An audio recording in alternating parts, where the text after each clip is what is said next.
Hi, and thanks for logging on to the Daily Dvar. And here's a brand new halacha for you, and it's for Friday, the 19th day of April. Here we go. So on Saturday nights, once nightfall has arrived, that's when three medium-sized stars are visible. Don't try to figure that out on your own, by the way, because we're not very good at figuring out what's called visible, what's called a medium star, or any of that stuff. You can consult with your rabbi if you don't know how to check the good Jewish calendars. There are many websites where you can check on the exact times. Many Jewish calendars have it listed, even in print.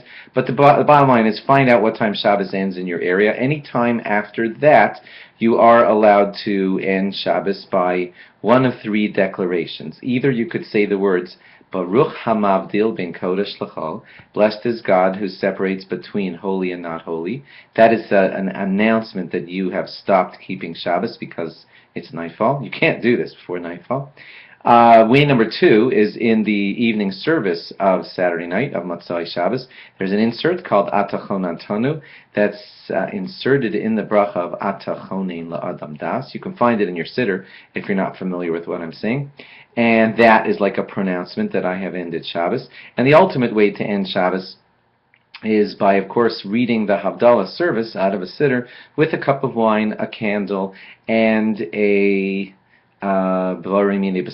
something beautiful spices to sniff on.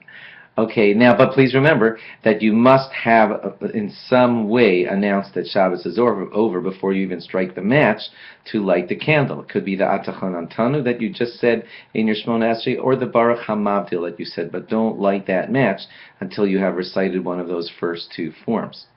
So either one of these three forms can get you make it permissible for you to start doing work after Shabbos if it is nightfall.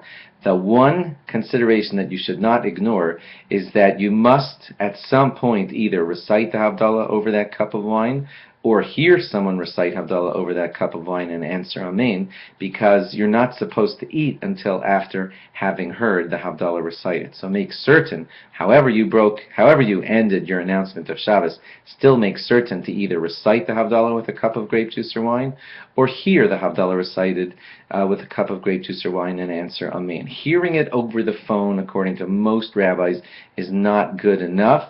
You should be there in person to either say the Havdalah yourself or hear somebody directly saying the Havdalah to you and or for you. Thanks for logging on. Log on again after Shabbos for more, after Havdalah on Saturday night. Have a great Shabbos. Bye-bye.